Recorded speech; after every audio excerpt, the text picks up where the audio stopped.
Hello students, today we are going to talk about present continuous tense.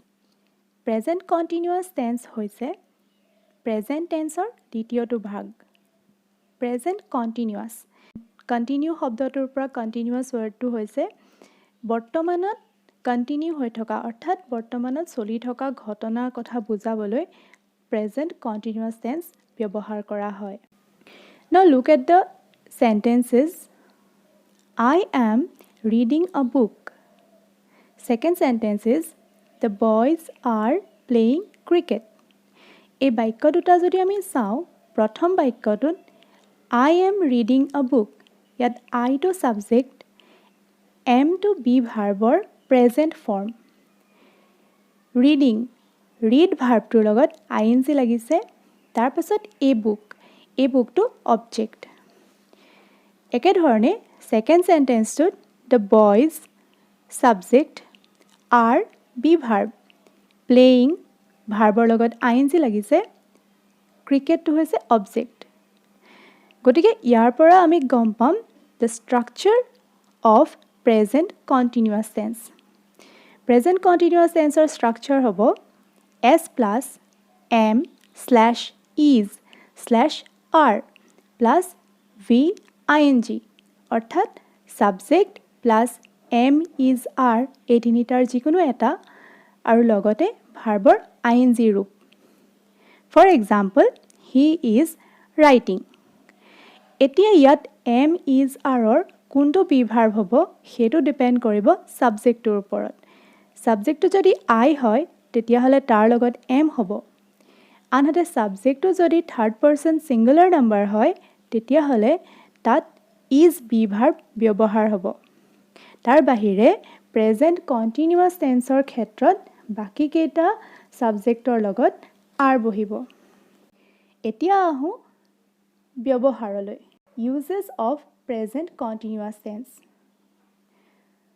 We use present continuous tense to express something happening or not happening right now.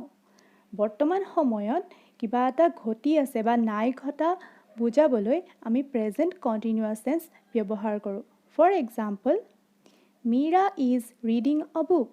Mira এখন কিতাপ পঢ়ি আছে. He is not standing. তেওঁ থিয় হোৱা নাই.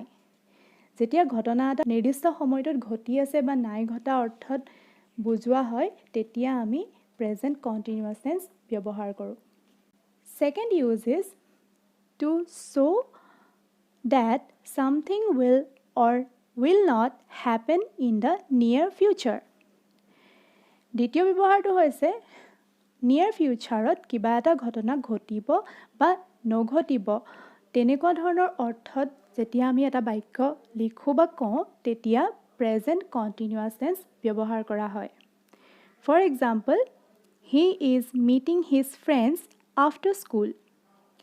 She is not going to the game tonight. So, স্কুলৰ পাছত তেওঁ তেওঁৰ ফ্ৰেণ্ডবিলাকক লগ কৰিবলৈ যাব. Second sentence-টো হৈছে আজি ৰাতি গেমলৈ তাই নাযায়. এনেকুৱা চেণ্টেন্সৰ ক্ষেত্ৰত নিয়াৰ ফিউচাৰৰ যিটো টাইম সেই টাইমটো মেনশ্যন থাকে. ফাৰ্ষ্ট চেণ্টেন্সটোত আফটাৰ স্কুলৰ পাছত যাব টাইমটো মেনশ্যন আছে. একেধৰণে ছেকেণ্ড চেণ্টেন্সটোত she is not going to the game tonight. টুনাইটটো হৈছে নিয়াৰ ফিউচাৰৰ টাইম. থাৰ্ড ইউজটো হৈছে for actions that are still happening at the time of speaking. কথাখিনি কৈ থকাৰ সময়ত ঘটনাটো ঘটি আছে. কিবা এটা কথা কৈ থাকোঁতে অন্য এটা ঘটনা যেতিয়া ঘটি আছে বুজোৱা হয় তেতিয়া present continuous tense হয়. For example, they are eating lunch right now. সিহঁতে এতিয়া লাঞ্চ খাই আছে. So দুপৰীয়াৰ আহাৰ সিহঁতে খাই আছে. মই যেতিয়া কথাখিনি কৈছোঁ সিহঁতে আহাৰ খাই আছে.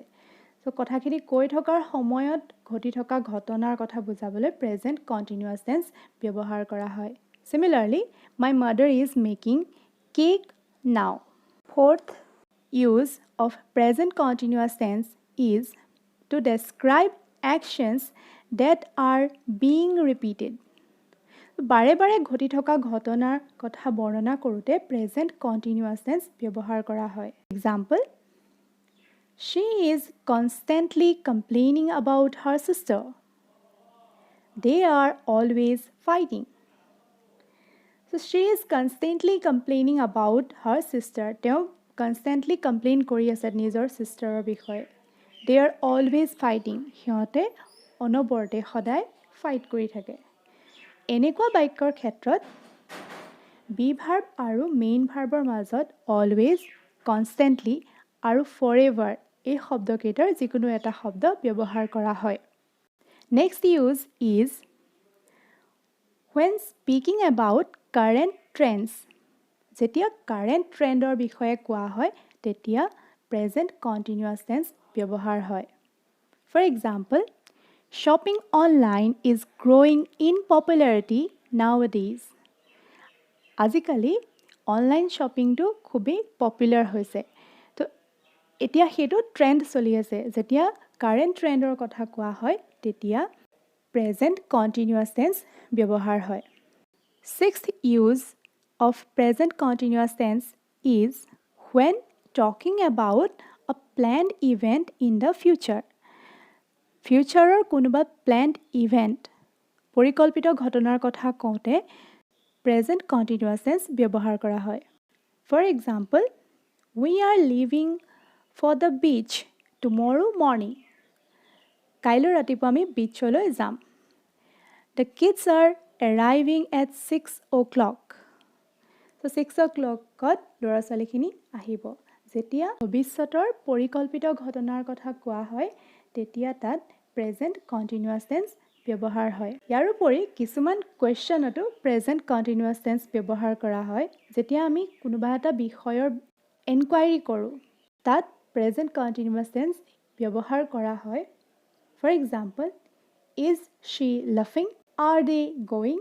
সিহঁতে গৈছে নেকি Is she laughing? তাই হাঁহিছে নেকি তো এনেকুৱা প্ৰশ্নবিলাকত present continuous tense ব্যৱহাৰ কৰা হয় এতিয়া মনত ৰাখিবলগীয়া কথাটো হৈছে There are certain verbs that cannot be used in the present continuous tense. এনেকুৱা কিছুমান verb আছে যিবিলাক present continuous tenseত ব্যৱহাৰ নহয় The following verbs are non-continuous. তলত কিছুমান verb দিয়া আছে যিবোৰ verb non-continuous অৰ্থাৎ continuous formত সিহঁতক ব্যৱহাৰ কৰা নহয় Communicationৰ ক্ষেত্ৰত ব্যৱহাৰ কৰা কিছুমান verb agree, promise, surprise এইকেইটা non-continuous Feelingsৰ ক্ষেত্ৰত like, love, hate ইয়াৰ continuous form নহয় Senses, hear, see, smell, taste Thinking, believe, know, understand গতিকে এইকেইটা ভাৰ্বৰ continuous ৰূপটো নহয় যেনেকৈ I am knowing you বুলি নকওঁ I know you একেধৰণে I am understanding you বুলি নকওঁ I understand you বুলি কওঁ So এইকেইটা ভাৰ্বৰ present continuous form নহয়